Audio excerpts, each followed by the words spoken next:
pa kay kaduhan mga puti kaya sa una dangal ng bayan daog punta karon pag-asa ng bayan basig sa sunod katong president sa lingkod bayan siguro na ito ang target, no? And I'm so happy the Civil Service Commission recognizes us, no? Kanang award na ito, hindi ko nagawa sa atong lingkaran. In fact, today we will be receiving also an award in the field of health. And our provincial health officer, Dr. Bill Lapas, is in Butuan to receive the health award as performing province in the field of health. Number 2 ta sa region. Na itong palagpagan na dati number 5 ta, karon number 2 na. Now, in the field, of course, in the field of peace and order, we are being recognized in the region as the most peaceful, highly functional with 95%. And the Mindanao Development Authority ranked us in the whole region as well as number 1. In fact, one of the most peaceful province in the island of Mindanao. We are given a rating of 98%. In Manila also we received the Subaybayani Award ng atong construction and project implementation number 3 na ta sa region. Dati iwita dati. And NECA also congratulated us yesterday because in the region we have achieved a rating of increase by 9-point-something% in our gross domestic product. But pasabot ni asenso ang pagnegosyo sa Dinagat, dating negative 4%, negative 4, nilulukso ka karoon o positive 5-point-something%. So kita ang highest performing, pero in the overall ranking, ikatulutan, dati iwit na sa Dinagat Islands. No? Karoon ikatulog na ta, kita na negative sa unang, nung karoon ato ang na-achieve nung hingga 9%. All in all rating, hoping we will be doing well next year. In the field of disaster and resiliency, number 3 ta sa Pilipinas, number 3 ta sa Pilipinas. In other fields, ato ang pleno number 1 ta sa region, number 1 ta. Ang labor, number 1 ta. In our field of in the DSWD for our persons with disability, number 1 ta sa implementation. So palagpakan natin. We have 90 awards, not because ng inyong gobernador Guapo, yung mga naka-award, dahil dili nagtinabangay ng tanan. No? This is a work that we have done all together. We have done this because we are doing hand in hand all together. Dili na ta magsigigyaw sa Facebook mo na inyong gobernador ni Mapintor, hindi mo pumuntan o marites sa Facebook because I don't care. What I care is just I have to work because I am mandated by the people and I owe the people. Utangan ko sa mga tao, although na may utang sa inyong talang individual, but I owe to the people a lot. Ang mga katauhan, mga I am returning back all everything to the people. When we are so thankful in this Peace and Order Council, I went to join the National Peace and Order Council, also the NTFL in Capakinaldo. Istorya po dito. Then after that, I want to see many things. Ako mag-report ko sa inyo na I was asked by WINDA, the Office of the President, to go to Singapore to join the promotions of Mindanao. In some events, I was the country representative representing the President, and many business chamber meetings. I represented the country and not only Mindanao, no, kaya may sugo. And we have done a lot of things also, that's why there are investments to come. We went also to Japan, no, because we will be establishing the Disaster Resiliency Office center and training center in Mindanao, and that will be probably good one, no, malapang Mindanao. And a lot more, no, in our tourism, we are being featured in Asian Traveler, the new tourist destination in the whole country, including Iloilo, province of Iloilo City, Davao, Romblon, Palawan, and Dinagat Islands. So appeal na ta sa circulation. That's why recently this morning, napapalapakan sa Bedles na kasama. We have increased our recent arrivals for more than mga bilang percent 139%. 139. Dati, we are very far. Dati, we all know na apilta sa kanang halugan na tuan, but karon we are considered as most friendly and at the same time most peaceful area to be visited. In fact, sa Mindanao, Davao City, Samal Island, Siargao, Binagat Islands. And we all know that European Union, Canada, Australia, and the US has considered us as the destinations that the people should go in Mindanao, including Dinagat, upat kalugar lang ang bintana. So daghan pang moabot, no? Just recently this morning, I am being called again, no? By Malacanang, kay nanabagay ng trabaho ni George on the 400 ko na nainutong 6-8 hectares, no? Gamay na lang yun na anay-water that dam, no, kana akong government center, because that was my promise to Mami Glenda when I was board member. When I was senior board member, I promised Mami Glenda na kanang akong government center na akong pangunahan as board member. Na vice group na lang ko, na gobernador na lang ko, hapit na mahuman din ako ang tulog ka tubig. Wa paghihapon, no, sige gyapon kong pangulit. That's why I talked to the President last time, and I will be back in Manila talking to the President of the 13th. No, kaya nasuko na ko, and I told them, nadugay naman kayo sa mga may kulang. No?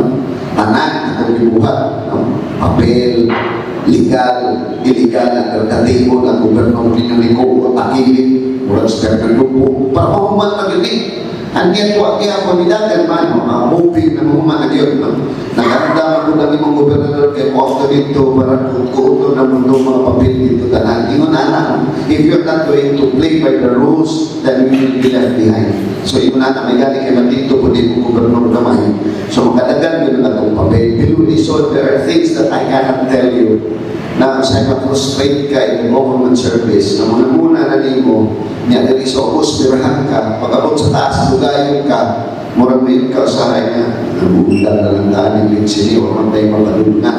And yet, with the support of the people, with the support of all of you, we are so thankful. Hindi na lang nanatong tayo makahapit na na.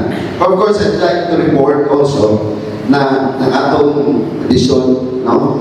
Hapit naman ito atong housing, katong mga pulis diha, magpalista na mo, murag mag-una tayo sa barangay asan ni Pedro? Wadas, no? Magsugod na tao, perma siguro karong mula na next month. Basig by February, magsugod na tagtugod. Kunya, ang atong board, sir, manager, i-build naman daw itong atong 300 million o manaba o palong na, wala pa. So kaya nakakuha ka 300 million na extension sa atong board diha sa imo sa San Jose. Napunta 300 million sa inspection na sa Canjanao, di ba? Dito naman sila, and we follow that up. Manya, nagulat namin sa iba presidente sa SMSU, Surigao State University, kaya gusto na ko aborihan ang Surigao State University Dinagat Campus karon ang klase college.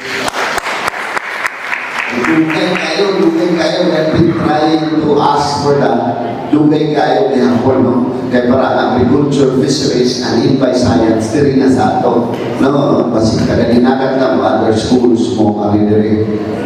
Ato po itong i-follow up, atong marriage, murag ng permahan naman ta, atong 30 hectare na coastal defense regiment. I want to talk also to Secretary Padilla. Si Secretary Padilla is the Secretary of Energy.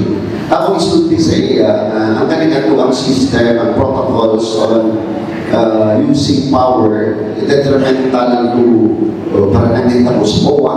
Ako discuss na sa ilan, and I wrote a letter, no? Di ang kanini mong gobernador, wali naghilog sa tanang problema, isuwat na. Then the Secretary himself assured me that they will be doing, kabalo kayo nun ni Yusek Gutierrez, na duha rata ka kuan, windmills that is 8 megawatt, 16 megawatt na dayon. And they are referring us to Norway and talk to the ambassador of Norway already that they will come.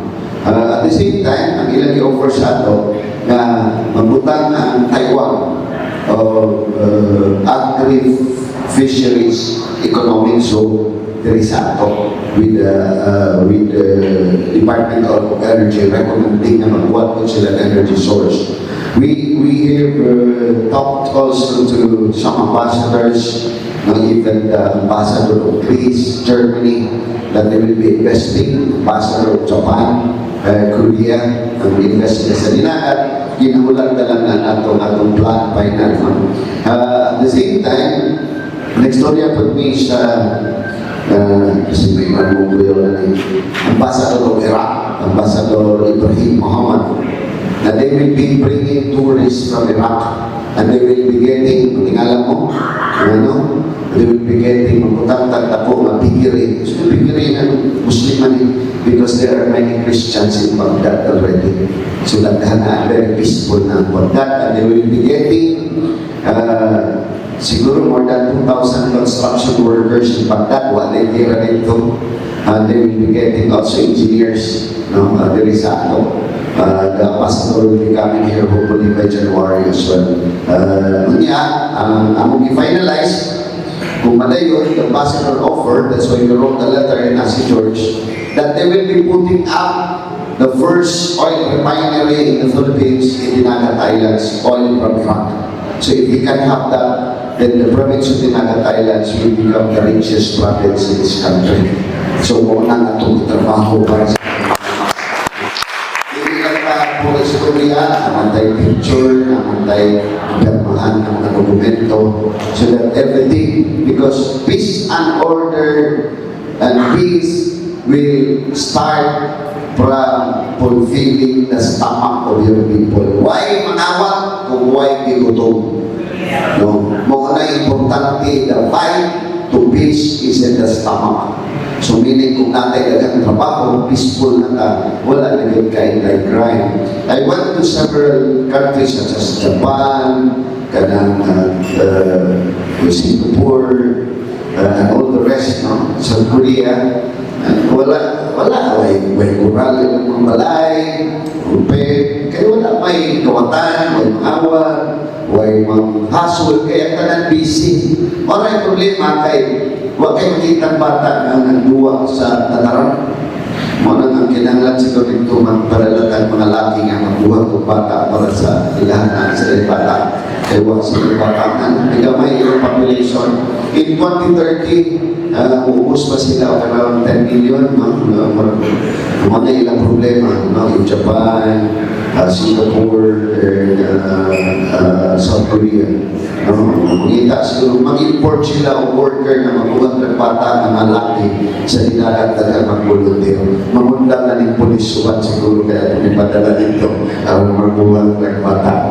So, anyway, mga na itong report, daghan pa mo abot, just wait for that. And we are now in the map and there will be development. Of course, yesterday, to Monday, I had a meeting with NEDA, DPWH, and the representative of Gemford, an Italian company with the former ambassador of Italy. They are interested, they have already the money from Italy investment. They wanted to build the bridge from Surigao to Dinagat. So ato na lang i-hanay kayo kay naibag o PPP law, which your governor coordinated with the private partnership, public-private partnership center na ibagong balao na mas madali na nato ang tulay. No? Hoping na karong tuiga or early next year, magkapermahan na ta with PPP Center and the private entity. Yeah, by the way, nahumanan nila hapit, abot lang ang karong tuiga, ang pagtuon sa pagpatulay gikan sa Southern Leyte, padung diri sa ato sa Linagan. Ang nakuha amin yun. So sila, watay labot ilang ito na karon with Korean company. No, sila mo inagkuhan with JICA. Mo nang hapit na nilang human. Ang ato, ang Surigao to Dinagan. Mo nang ang ato with San Miguel and all the rest, mo nang atong buhaton ang FS. No, na may plan. No, bayagol na kay 3.4 kilometers lang. Ang sa Cordova to Cebu, 8 kilometers, 8.9. Ang ato, 3.4 lang.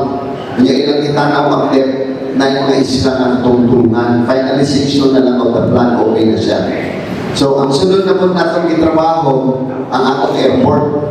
No, manang nakutang ko as your RDC chair for next year, nakikibutang na 75 million sa region na approve na sa CAAP for FS pa lang na feasibility study next year. So natay 70 million next year para bumanon ng pagtuon para natay airport after the FS more more na ito. Because we need airport, we need the bridge, we need the roads, we need investment, we need economic zone to create jobs, we need school, we need everything. No? Magkakilatunan na we are into innovation and new technology. So, di at napanulog. So, anyway, nakantay paniunto ato na lang intervention on the other matters siguro. I just would like to give awarding na. Sige, we will do the awarding. I'll give the microphone to PD as well.